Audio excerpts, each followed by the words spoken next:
कुछ और तस्वीरें हम यहाँ पर आपको दिखाते हैं कि ढाका की सड़कें किस तरह से नजर आ रही है। आप ये देखिए, शिक्षण संस्थान जो है उनमें ताले लग गए हैं। ताले इसलिए लग गए हैं क्योंकि जो छात्र हैं वो दरअसल सड़क पर आ गए हैं। सरकारी नौकरी में आरक्षण को लेकर ये पूरा बवाल जो है वो मचा हुआ है। पहले ये आरक्षण 80% था, तो अब ये आरक्षण 56% हो गया है। कई तरह की मांग करते हुए ये छात्र जो हैं वो दरअसल नजर आ रहे हैं, नारेबाजी करते हुए नजर आ रहे हैं। हाथों में झंडे, बैनर, पोस्टर, पत्थर, लाठी, डंडे सब लेकर ये सड़क पर उतरे हुए हैं। और देखिए कि पूरा किस तरीके से एक पूरा चेन बनाकर आगे बढ़ते जा रहे हैं। एक पूरी श्रृंखला सी बनाई हुई है और आगे बढ़ते हुए जा रहे हैं। नारेबाजी हो रही है शेख हसीना के खिलाफ, उनकी सरकार के खिलाफ, उनके उस फैसले के खिलाफ। और देखिए कोर्ट ये आग या फिर ये जो विरोध की लहर है वो और ज्यादा कब बढ़ जाती है जब कोर्ट द्वारा पिछले महीने 5 जून को फैसला सुनाया जाता है। इस फैसले के खिलाफ हालांकि अगर मैं बात करूं तो शेख हसीना द्वारा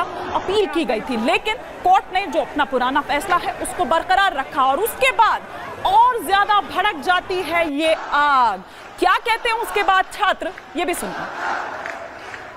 हाँ, अभी बांग्लादेश से इंडिया आया हूँ, लेकिन मेरा घर इंडिया में है। वहाँ पर परिस्थिति अच्छा नहीं हो, क्योंकि वो क्या होते हैं हमारे इंडिया में जो कोई प्रॉब्लम होता है उसका नेटवर्क, मोबाइल का नेटवर्क चला जाता है, ठीक है, ऑफिशियली नेटवर्क रहता है। वहाँ पर ऑफिशियली नेटवर्क भी टोटली बंद है, टोटली नेटवर्क नहीं है।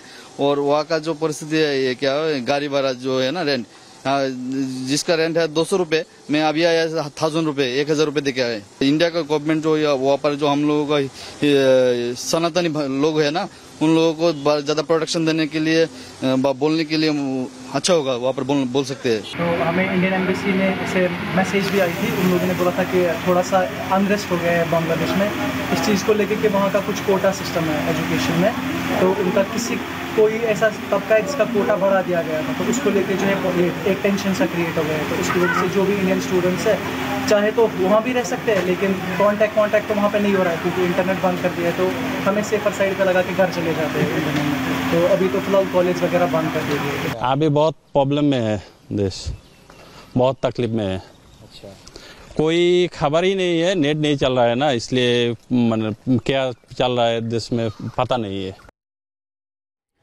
तो जिनकी बात पहले हो गई, अपने अभिभावकों से घरों में बात करना चाह रहे हैं, लेकिन अब तो नेट ही बंद कर दिया गया है, एक दूसरे की खैर खबर भी नहीं ले पा रहे हैं। लेकिन बांग्लादेश में बवाल की वजह क्या है, क्यों ये उपद्रव जो सड़कों पर देखने को मिल रहा है वो इस तरह की स्थिति हो गई है?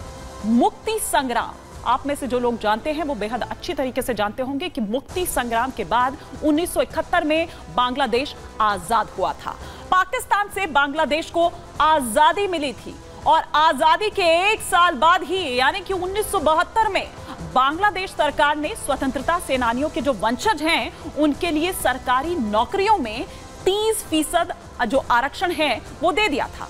और इसी आरक्षण के विरोध में बांग्लादेश में ये आग लगी हुई है। ये विरोध प्रदर्शन जो है ये दरअसल उसी के मद्देनजर हो रहा है, उसी को देखते हुए हो रहा है। ये विरोध पिछले महीने के आखिरी हफ्ते में शुरू हुआ था, जैसा कि मैंने पहले भी कहा कि तब छात्रों का विरोध प्रदर्शन हिंसक बिल्कुल भी नहीं था। लेकिन मामला तब बढ़ गया जब हजारों लोग सड़कों पर उतर गए। ढाका यूनिवर्सिटी में भी झड़प की जो तस्वीर है वो सामने निकलकर आई। लेकिन यहां भारत भी जिस तरह से हम कह रहे हैं नजर बनाए हुए हैं, जो हमारे डिफेंस एक्सपर्ट हैं, जो हमारे फॉर्मर डिप्लोमेट्स हैं, वो इसे किस नजर से देख रहे हैं ये सुनवाते हैं। ये वक्त बड़ा नाजुक है और डेफिनेटली इस जो इंडियन छात्र हैं वहाँ पे या इंडियन सिटीजन्स हैं वहाँ पे, उनका शायद वापस आना बेहतर है, कॉमन सेंस है, क्योंकि जब लॉलेसनेस बढ़ेगी वहाँ पे, और बांग्लादेश में पहले भी बहुत किस्से हो चुके हैं anti Indian, anti Hindu, right, जिन पर अटैक्स किए गए हैं। अब ऐसे में अंग्रेजी में एक सेइंग है, फिशिंग इन ट्रबल्ड वाटर्स। अब प्रोटेस्ट तो ये कोटा को लेके चल रही हैं, बट जो रेडिकल एलिमेंट्स हैं बांग्लादेश में, चाइना बैक्ड ग्रुप्स हैं, उनको तो फ़ायदा है कि इस मौके का फ़ायदा उठाएं और बांग्लादेश के अंदर से इंडियंस को पुश करने में भारत और बांग्लादेश के रिश्तों को टेंस करें।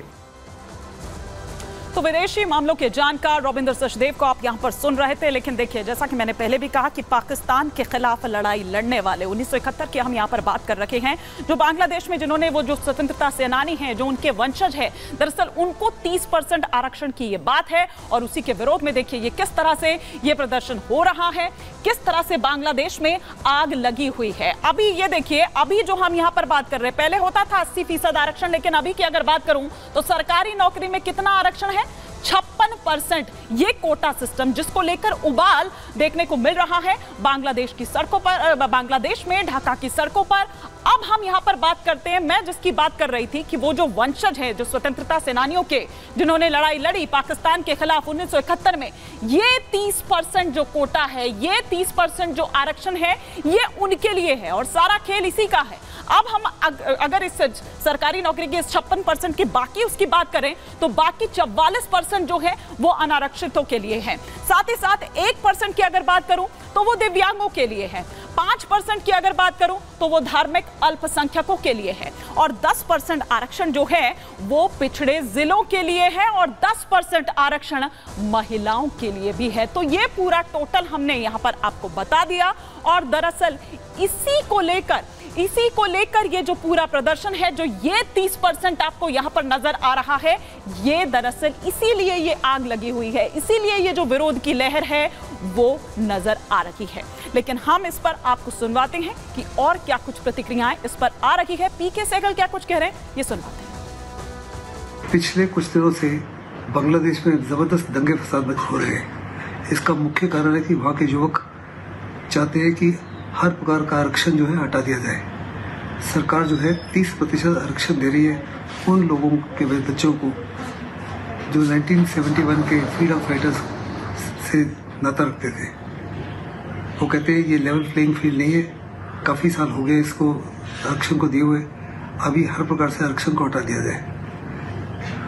105 युवक मारे जा चुके हैं। 64 में से 47 डिस्ट्रिक्ट में दंगा फसाद मच रहा है। सारे देश में कर्फ्यू लगा दिया गया है, आर्मी को डिप्लॉय कर दिया गया है। इस दंगे फसाद के पीछे ऐसी ताकतें हैं जो हर प्रकार से शेख हसीना की सरकार को गिराना चाहते हैं। वो देशद्रोही हैं और वो चाहते हैं कि किसी न किसी तरीके से ये सरकार जो प्रो इंडिया है इसको हटा दिया जाए।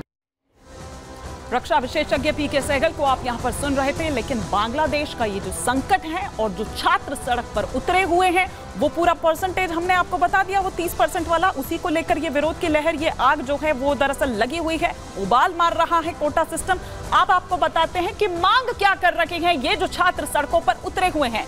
मांग नंबर 1 की अगर बात करें तो पहली मांग, आरक्षण 56% से घटाकर कितना कर दिया जाए? 10% कर दिया जाए। ये पहली बड़ी और अहम मांग इन छात्रों की है। अब मांग नंबर 2 की अगर बात करूं तो जो योग्य उम्मीदवार नहीं मिले तो मेरिट से भर्ती होनी चाहिए, इसीलिए ये सड़कों पर उतरे हुए हैं कि इस बात का ध्यान रखना चाहिए। अब मांग नंबर 3 की अगर बात की जाए तो तीसरी मांग इनकी क्या है कि सभी उम्मीदवारों के लिए एक समान परीक्षा होनी चाहिए। ये मांग नंबर 3 है। चौथी मांग क्या है? अहम मांग है कि सभी उम्मीदवारों के लिए उम्र एक समान होनी चाहिए। पांचवी और अंतिम और बड़ी मांग जो है वो ये कि एक बार से ज्यादा आरक्षण का इस्तेमाल नहीं होना चाहिए। ये 5 अहम और जो बड़ी मांगे हैं वो दरअसल वो छात्रों की है जो छात्र इस वक्त सड़कों पर उतरे हुए हैं।